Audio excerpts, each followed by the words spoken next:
ఓం సాయిరామ్. సమస్త సాయి భక్తులందరికీ నమస్కారం అండి. అందరూ ఎలా ఉన్నారు? అందరూ కూడా బాబా గారి దయ వలన ఎప్పుడు ఆనందంగా ఆరోగ్యంగా ఉండాలని, మీరు కోరిన కోరికలన్నింటినీ కూడా బాబా గారు తీర్చేయాలని మీ తరపున నేను కూడా బాబా గారిని మనస్ఫూర్తిగా కోరుకుంటూ ఈ రోజు వీడియో స్టార్ట్ చేస్తున్నాండి. ఇక వీడియోలోకి వెళ్ళబోయే ముందు బాబా గారి పాదపద్మాలకు ఒక్కసారి నమస్కరించుకొని వీడియోలోకి అయితే వెళ్ళిపోదాం. ఇక ఈ రోజు బాబా గారు సాయి మాటగా నా నోట ఏం పలికించబోతున్నారు అంటే, బిడ్డ జాగ్రత్త తల్లి, మీ భార్యాభర్తల మధ్యలోకి మూడవ వ్యక్తి ప్రవేశించబోతున్నారు. వెంటనే తరిమి కొట్టమ్మా, లేకపోతే జీవితం నాశనం అయిపోతుంది. లేకపోతే జీవితాలే నడి రోడ్డున పడిపోతాయి. లేకపోతే మీ భార్యాభర్తల బంధమే తెగిపోతుంది. లేకపోతే మీ పిల్లలకు తల్లిదండ్రులు లేకుండా పోతారు. జాగ్రత్త, ఒక్కరికి ఒకరు కాకుండా అల్లకల్లోలం పట్టిపోతారు. ఈ మూడవ వ్యక్తిని వెంటనే తరిమికొట్టు అంటూ బాబా గారైతే హెచ్చరిస్తున్నారండి. ఒక హెచ్చరికతో కూడినటువంటి ఒక సందేశంతో వచ్చారు. బాబా గారు ఇంతలా హెచ్చరిస్తున్నారంటే ఖచ్చితంగా మనం మేల్కొని తీరాల్సిందే. ఎందుకంటే మన జీవితానికి ఏదో ముప్పు రాబోతోంది, ఏదో ప్రమాదం రాబోతుందని హెచ్చరిక ఉంటేనే బాబా గారు ఇలా హెచ్చరిస్తారు. కాబట్టి బాబా గారి సందేశం ఎక్కడ స్కిప్ చేయకుండా, మిస్ చేయకుండా వీడియో చివరి దాకా వింటేనే అర్థమవుతుంది. ఇక బాబా గారి సందేశం వినబోయే ముందు మనకు తెలిసినటువంటి ఒక గురూజీ అండి పెట్టేస్తాను.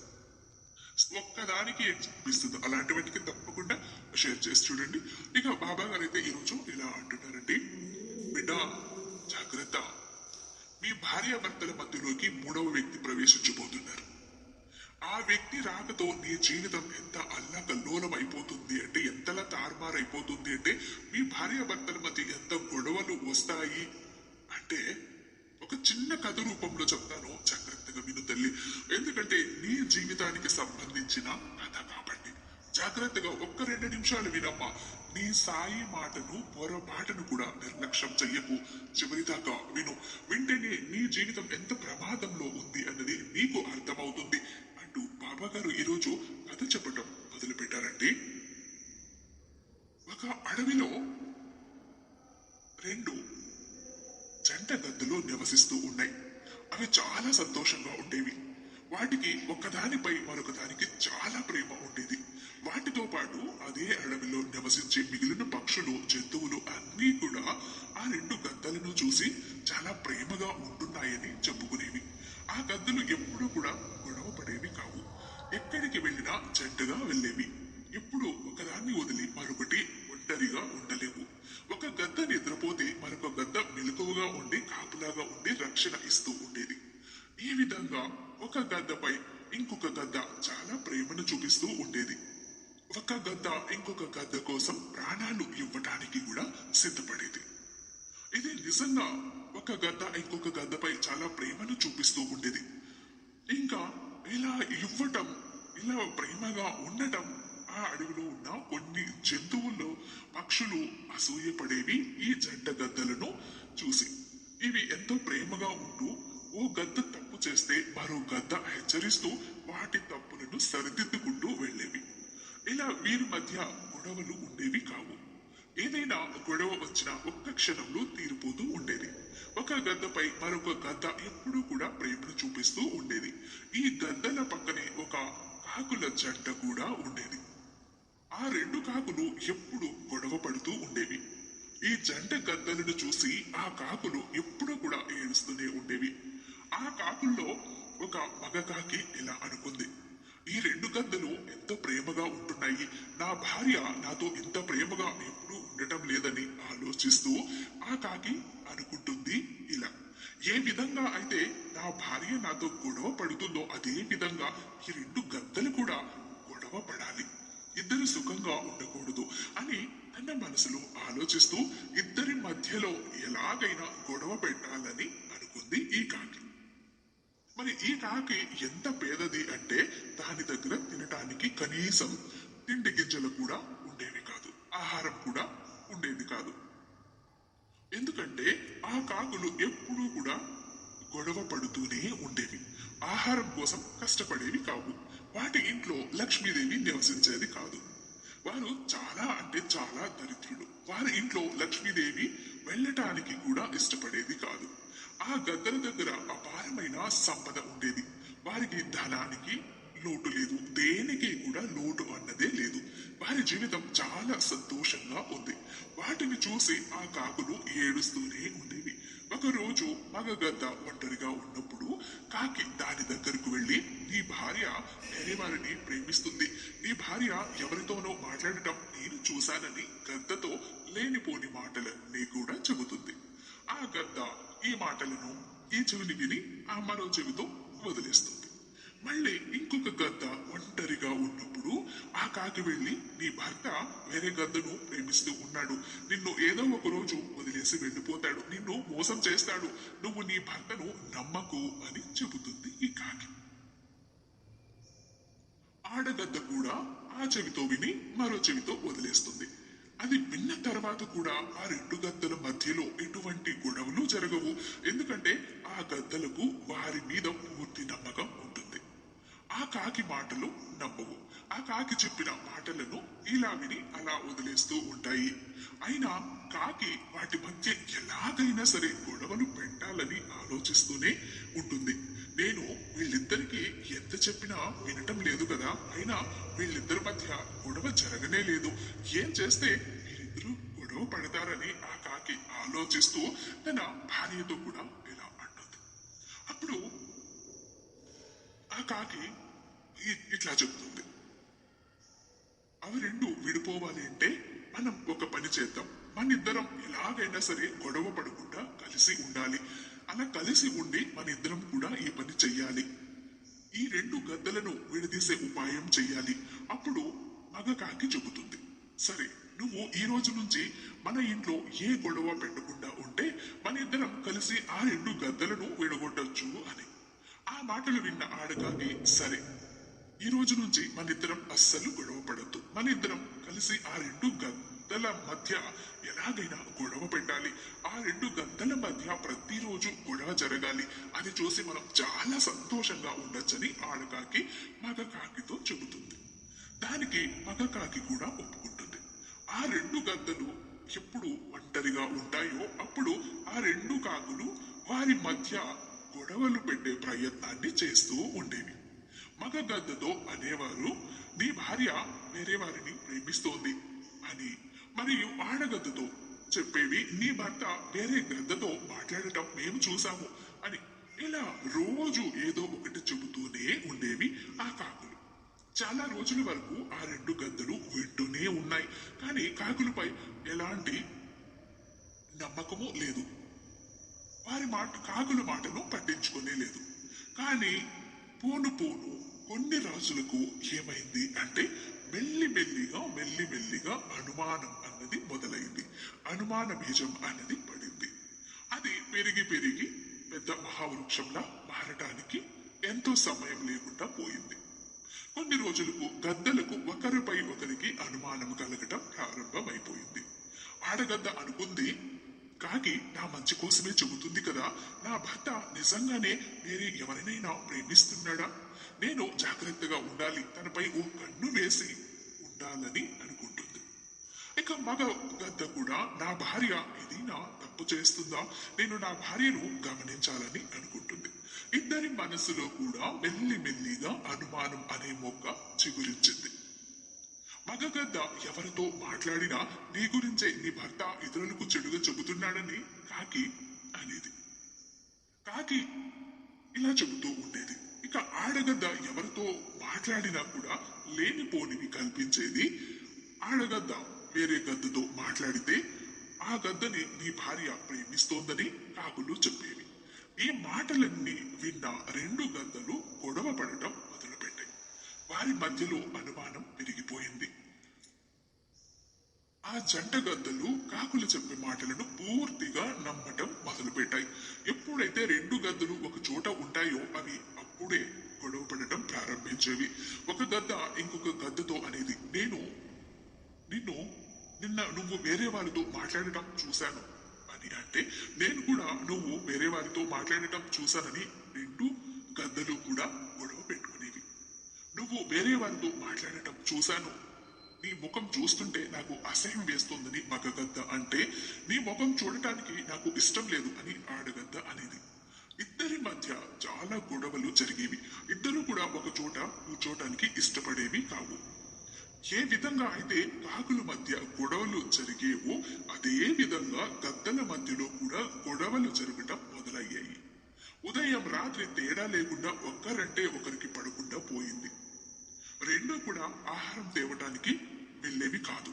కొద్ది రోజులకే వారి ఇంటిలో నుంచి ధనం సంపద అన్నీ తరిగిపోతూ వచ్చాయి.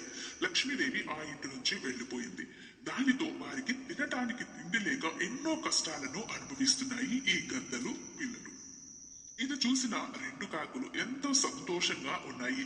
ఆడకాకి ఆడగద్దకు మంచి స్నేహితురాలు, మగకాకి మగగద్దకు మంచి స్నేహితుడు.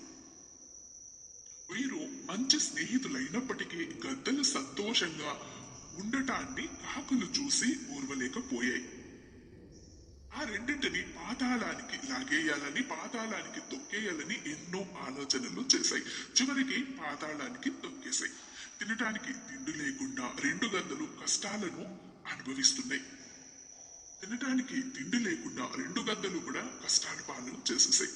కొద్ది రోజులకు మగగద్ద ఆడగద్దతో చెబుతుంది, ఇలా అంటుంది, మన ఇద్దరం ఇంతలా గొడవ పడటం వల్ల మనకు ఈ రోజు తినటానికి తిండి కూడా లేదు, ఎన్నో కష్టాలు అనుభవిస్తున్నాం అని అంటుంది. మన ఇద్దరం ఇంకా ఏదో ఒకటి చెయ్యాలి, మన ఇద్దరిలో మార్పు రావాలి, మనం ఇదివరకటిలా ప్రేమగా ఉండాలంటే ఏం చెయ్యాలి, మన సమస్యకి పరిష్కారం ఎక్కడుంది, ఏం చేద్దాం అంటూ మగగద్ద అడుగుతుంది. అప్పుడు ఆడగద్ద ఉండి మనిద్దరం కలిసి ఆ గుడి దగ్గర ఉన్న ఒక సాధువు దగ్గరికి వెళ్దాం, ఆ సాధువు మనకు ఏదో ఒక పరిష్కారం చెబుతాడని అంటుంది. అప్పుడు ఈ రెండు గద్దలు కూడా ఆ సాధువు యొక్క పాదాల దగ్గరకు వెళ్లి కూర్చుంటాయి. ఈ గద్దలను చూసిన సాధువు, బిడ్డలారా మీరు ఇంత దుఃఖంలో ఎందుకు ఉన్నారని అడుగుతాడు. అప్పుడు ఆ రెండు గద్దలు కూడా జరిగిందంతా సాధువుకి చెబుతాయి. దానితో సాధువు, నేనిప్పుడు మీకు కొన్ని మాటలు చెబుతాను, నా మాటలను మీరు ఎప్పుడూ కూడా గుర్తుపెట్టుకోండి, ఎందుకంటే మీ జీవితంలో వచ్చిన కష్టాలు అతి త్వరలోనే దూరమైపోతాయి, మీ జీవితం మళ్ళీ సుఖ సంతోషాలతో అభివృద్ధి చెందుతుందని, మీ జీవితం కూడా సుఖమయం అవుతుందని, అప్పుడు మీరు చాలా బాగా ఉంటారు మీ పిల్ల పాపలతో అని అంటాడు సాధువు. ఇక ఆ రెండు గద్దలు కూడా సాధువుకి చేతులు జోడించి, మీరు మాకు చెప్పిన ప్రతి మాటను కూడా మేము తప్పకుండా పాటిస్తాము, మీరు చెప్పండి స్వామి అంటూ అడిగాయి. దానితో సాధువు ఈ విధంగా చెప్తున్నాడు. ఇంతటితో బాబా గారు కథ చెప్పటం నిలిపారండి. ఇక ఈ కథ ద్వారా బాబా గారు మనకు అందిస్తున్న సందేశం ఏంటి? బిడ్డ, మీ గురించి చెడ్డగా ఆలోచించేవారు ఎవరైతే ఉంటారో వారినే నువ్వు నీ వారిగా అనుకుంటూ ఉన్నావు. నిజానికి వారే నిన్ను మోసం చేస్తారు. ఎవరిపై అయితే ఎక్కువ విశ్వాసాన్ని ఉంచుతావో వారు నిన్ను మోసం చేస్తారు. ఎవరినైతే నువ్వు నీ వారిగా అనుకుంటావో, ఎవరితో అయితే నువ్వు ఎక్కువగా తిరుగుతుంటావో వారిని నువ్వు గుడ్డిగా నమ్ముతావు. చివరికి మిమ్మల్ని వారే నాశనం చెయ్యాలని చూస్తారు. మీ గురించి తెలిసిన వారి మిమ్మల్ని మోసం చేయగలరు తల్లి. వేరే వాళ్ళు నీ జీవితంలోకి రాలేరు కదా, నిన్ను మోసం చెయ్యలేరు కదా. నువ్వు నమ్మిన వాళ్ళు మాత్రమే నిన్ను మోసం చేస్తారని నువ్వు ఆలోచించలేవు. అలాగే నీ ఊహకు కూడా అందదు, నువ్వు ఊహించి కూడా ఉండవు బిడ్డ. అంతేకాదు, ఇంకొన్ని మాటలు చెబుతాను, జాగ్రత్తగా విను తల్లి. నీ దగ్గర ఉన్న ప్రతి దాన్ని కూడా నీకు ఎంతో ఆప్తులైన స్నేహితులైన మిత్రులైన నీ దగ్గర ఎంతో మంచిగా ఉన్నా కూడా వాళ్లతో ఎటువంటి పరిస్థితుల్లోనూ పంచుకోకు. పంచుకున్నామంటే నీ పతనం మొదలైపోతుంది. ఎప్పుడూ కూడా మన వాళ్ళ దగ్గర ధనాన్ని ఉన్నతిని చూపించకూడదు. చూపించినట్లయితే మీ సంతోషాన్ని చూసి ఓర్వలేని వారు మిమ్మల్ని కిందికి లాగటానికి చూస్తారు. మీతో ఎవరైతే తిరుగుతుంటారో, ఎవరితో అయితే మీరు ఎక్కువ స్నేహాన్ని చేస్తూ ఉంటారో, ఎవరినైతే నీ వారిగా నువ్వు అనుకుంటూ ఉంటావో, ఎవరినైతే నువ్వు ఎక్కువగా నమ్ముతావో, ఎవరికైతే నీ సంపద గురించి నువ్వు చెబుతూ ఉంటావో, ఎప్పుడో ఒకప్పుడు నిన్ను పాతాళానికి లాగేస్తారు. ఎప్పుడు కూడా ఎదుటి వాళ్ళు చెప్పిన మాటలపై విశ్వాసాన్ని ఉంచుకు తల్లి. నీ కంటితో చూసే వరకు ఆ మాటలను నువ్వు ఎప్పుడూ కూడా నమ్మకు. ఎవరైతే ఎదుటి వారి చెప్పుడు మాటలు విని తమ ఇంట్లో గొడవలు తెచ్చుకుంటారో వారు చాలా మూర్ఖులతో సమానం తల్లి. ఇప్పటి కాలంలో జనాలు ఏం కోరుకుంటున్నారో తెలుసా అమ్మా? ఎదుటి వాళ్ళు సంతోషంగా ఉండకూడదు అని. ఈ చెప్పుడు మాటలన్నీ నువ్వు ఎప్పుడైతే వింటావో అప్పుడే నువ్వు పతనం అయిపోతున్నావని గుర్తుంచుకోవాలి. నీ ఇంట్లో వారిని అవమానించడం అనేది నీ వినాశనానికి నువ్వే దారులు వెతుకున్నట్లు అవుతుంది. వారిపై ఎప్పుడూ కూడా అనుమానాన్ని పెంచుకోవద్దు తల్లి. వారిపై ఎంత ఎక్కువ కుదిరితే అంత ఎక్కువ విశ్వాసాన్ని, నమ్మకాన్ని ఉంచుకోవటానికి ప్రయత్నించు. మనవారు అంటే అర్థం నీ తల్లి, నీ తండ్రి, నీ భార్య, నీ భర్త, నీ పిల్లలు, సోదరులు, వీరందరినీ పూర్తిగా విశ్వసించాలి. ఇప్పుడు నేను చెప్పే ఈ మాటలని జాగ్రత్తగా వినమ్మా. నువ్వేం చేస్తున్నావు, ఎలా ఉంటున్నావు, నీ దగ్గర ఎంత ధనం ఉంది, ఇలాంటి మాటలు ఎప్పుడు కూడా ఇతరులతో పంచుకోకు. మరియు నీ ఇంట్లో పడే గొడవల గురించి ఇతరులతో చెప్పకు. నీ ఇంట్లో కలిగే విషయాలను గురించి మూడో వ్యక్తికి ఎప్పుడూ కూడా తెలియనివ్వకు. ఒకవేళ నువ్వు ఈ నియమాలను పాటించకపోతే ఎప్పుడో ఒకప్పుడు నీ ఇల్లు నాశనం అవుతుంది తల్లి. మీ ఇంట్లో మాటలను మీ ఇంట్లోనే ఉంచుకోవాలి. మూడో వ్యక్తికి ఎప్పుడూ కూడా చెప్పకూడదు, తెలియనివ్వకూడదు. ఈ విషయాలు తెలియకనే చాలా మంది భార్యాభర్తలు అవమానించుకుంటూ బతికేస్తూ ఉంటారు, అనుమానించుకుంటూ బ్రతికేస్తూ ఉంటారు. మీరు అలా ఎప్పుడైతే అనుమానించడం మొదలు పెడతారో మీ మధ్యలోకి మూడవ వ్యక్తి రావటానికి చోటిస్తున్నారు తల్లి. ఎట్టి పరిస్థితుల్లోనూ నువ్వు అటువంటి పొరపాటు చెయ్యకమ్మా. జాగ్రత్త. ఎంత ప్రాణ స్నేహితులైనా, నువ్వు ఎంత నమ్మిన వారైనా ఎప్పుడైనా కూడా నీ ఇంట్లో పడుతున్న గొడవల గురించి, నీ ఇంట్లో ఉన్న సమస్యల గురించి, నీ సంపాదన గురించి, నీ రాబడి గురించి ఏది కూడా నువ్వు పంచుకున్నావు అంటే వాళ్ళు నీతో మంచిగా ఉంటూ, నవ్వుతూ, నటిస్తూ ఉంటూ, నిన్ను ఎప్పుడు నాశనం చెయ్యాలా అని చూస్తూ అదును దొరకగానే నిన్ను దెబ్బ కొడతారు. వారు అలా దెబ్బ కొడితే నువ్వు అస్సలు తట్టుకోలేవు. ఒక్కసారి కిందికి పడ్డావు అంటే మళ్ళీ పైకి లేవలేవు.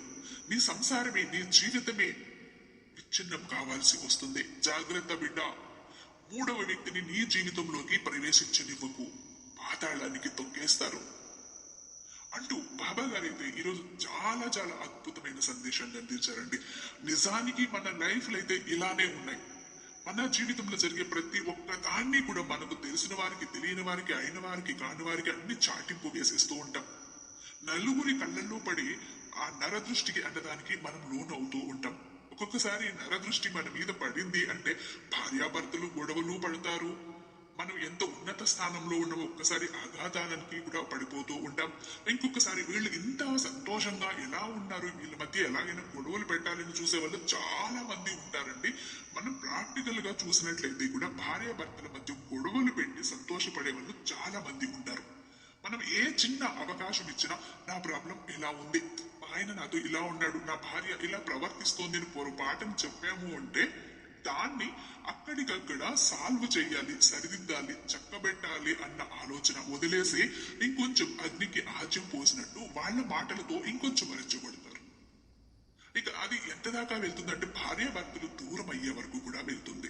భార్యాభర్త అంటే ఒకరి మీద ఒకరికి నమ్మకం ఉండాలి. తెలుసో తెలియక చిన్న తప్పులు, పొరపాట్లు చేస్తే కూడా మూడవ వ్యక్తికి తెలియకుండా, మూడవ కన్నుకు తెలియకుండా ఒకరికొకరు బుద్ధి చెప్పుకొని సరిదిద్దుకోవాలి కదా. బాబా గారు ఈరోజు మనకు అదే చెప్పారు. బాబా గారు ఎలా ఉంటాయి సందేశాలు అంటే దారి తప్పుతున్న బిడ్డలని బెత్తం పుచ్చుకొని క్రమశిక్షణలు పెట్టే మాస్టారి పాఠాల్లాగా ఉంటాయి బాబా గారి సందేశాలు. ఐ హోప్ ఈ వీడియో మీకు నచ్చే ఉందని భావిస్తున్నాను. రేపు మరొక అద్భుతమైన బాబా గారి సందేశంతో మీ ముందుంటాను. అంతటిదాకా సర్వేజన సుఖినో భవంతు. ఓం సాయిరామ్.